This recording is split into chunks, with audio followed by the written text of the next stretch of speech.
In this section, we're going to be covering the venerable card dribble and the 2 ways to do it, and also covering how we can use it for card selection and return. So, first, let's go into the performance of it. That's it. And choosing how you wish to do it, whether it be for the normal version or from the sides. There are many ways. There's always a variety of ways to do a move, and it allows for a lot of creativity. If this is what you're opting for, this will be a great move for you. So let's go into the card dribble and how it can be also used for selections. In essence, we're going to use the thumb at the back, the forefinger right here, and the second, third, and pinky or fourth finger right here.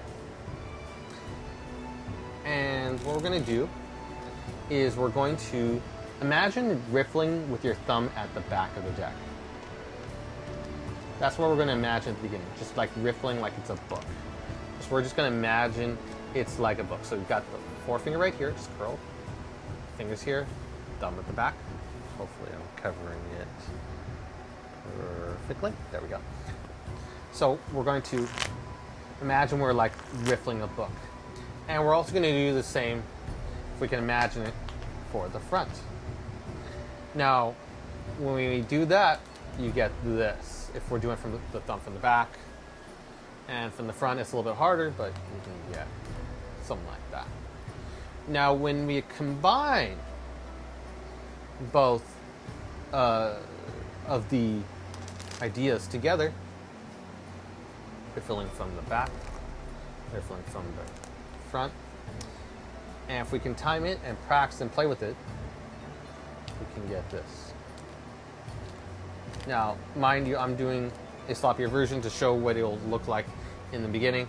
Sometimes it might be clumps, sometimes like that, and it may be a little bit harder to control. Sometimes it'll sometimes it'll be like that. Asking for a card selection may be difficult in the beginning. We fine tune it every card. We feel every card. We practice feeling every card. We won't ever be able to control every single one. It might come out in groups, but the idea is that we just release one at a time, each and every card, like so. Again, may not be perfect in slow motion. It might not be perfect. And then when we we also want to bend the deck downwards. Thumb, other fingers right here. Because if we apply too much pressure upwards, it'll keep the deck bowed like this. So it's good to bend the deck backwards, even if gently. So thumb, fingers here, and other fingers, first through fourth finger here, thumb at the back, and we just bow it downwards. A slight bow so we can bring back or unwarp the cards. So going back to the card dribble, we practice getting the dribble. And it's just like riffling a newspaper again in the beginning. We want to feel it and just dribble like that. So eventually we get to the point where we can do this, and we say, I'm going to go across the cards like this. You tell them when to stop, and they can say, stop. Again, it'll just take a little bit of practice, get the feeling right of the cards. Some people do like to turn sideways as they do it. Looks fancy. Ooh. You can play with that later on once you're familiar with how the deck drops. This was a kind of Daniel Garcia idea to force a card. And I can never do it perfectly. So that's a little bonus idea I share with everyone. So I apologize. There was one section I forgot to complete, and was the alternate version of the dribble, which is like so. I only covered this one. So to make everything complete, I want to include the alternate version. And to give myself a little bit of a challenge, I'll do it with a cut corners, but it will not affect the altering of the description of the sleight. So, or the way it should be done. So what we do is we use our middle finger and thumb, and not intending to flip the bird to anyone. And what we do is we grab the deck, and similar to how we did before, like this, Instead, we're going to use these fingers. The middle finger and thumb will be right here. Hopefully it's coming into view right here. There we go. Okay, and so middle finger and thumb are what's holding the deck right here. And then the other fingers, 2 fingers, will coalesce. The ring finger and the pinky will be coalescing right there. Let me actually adjust just for this performance. Right, put this guy right there. Okay, so we got it right there. And so what we're going to do is middle finger and thumb are what's really holding the pack. The other fingers are coalescing. And we dribble it. We release the pressure from the middle finger, going like so. Going like so. And then the thumb from the back. So, from the front. Okay, from the back. And when we combine both the right pressure, we get something like that. Now, mind you, this deck is pretty worn in, so we don't get a... Oh, there we go. Just get it a couple times and you can get a feel for it. I might use an alternate pack for this. Let's say we use this one. We use the plastic cards from another video just before. So let me pull these guys out so you can get a full description of it. So we got the cards right here, middle finger and thumb. Just so you know, it's pretty much the same. Okay, like before, boom, from the back, boom, and then middle finger and thumb. You time the pressure just right. Other fingers are just coalescing, and you get this.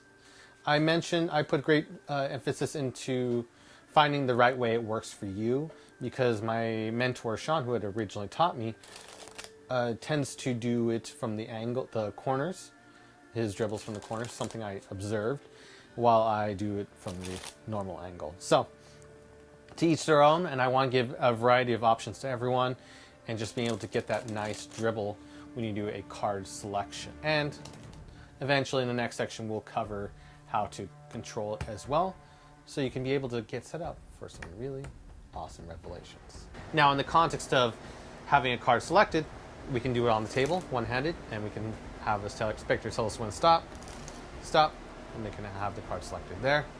Or it could just be from a normal point of view, they tell us when to stop, there you go.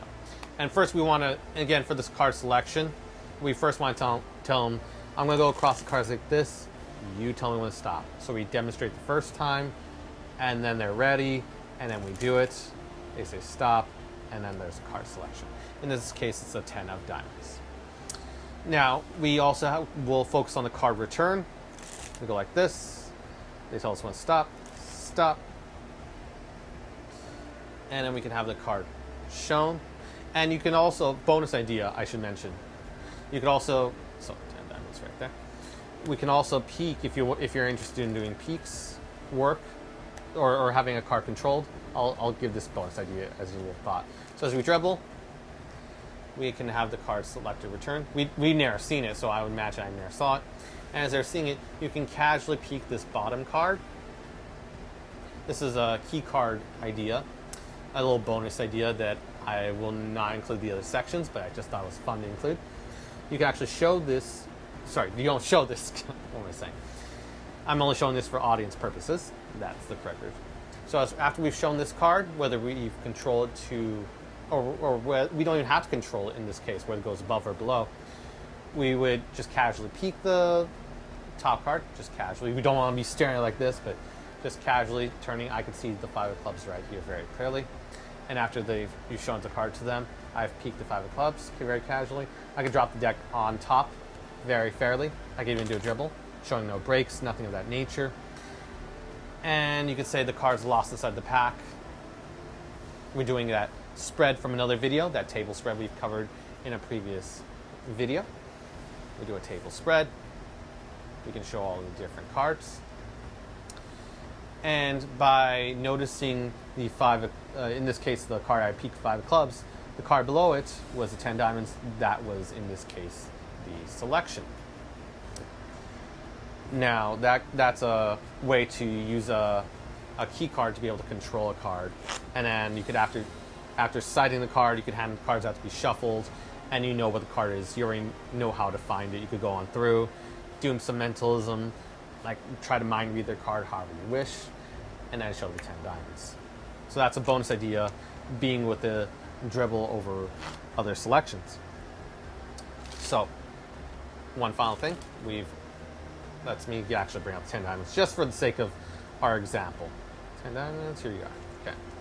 So, we have dribble, put back the card, show it, let them remember it. You don't have to peek it. I only mention this as a bonus idea. Now say we want to do a normal control to the top or bottom. If we show it, we pull it back, we get a break. If it's below the selection, right here using our pinky, if it's below as we put the cards on top, then it will be controlled most likely to the bottom. And if we show it the card and we get a break above it as we put the cards on top to be controlled, it will be controlled to the top of the deck. So in this case, let's say I do a triple cut, which we'll cover in another video. We control the card right to the top, 10 diamonds. And let me make sure I'm not missing anything.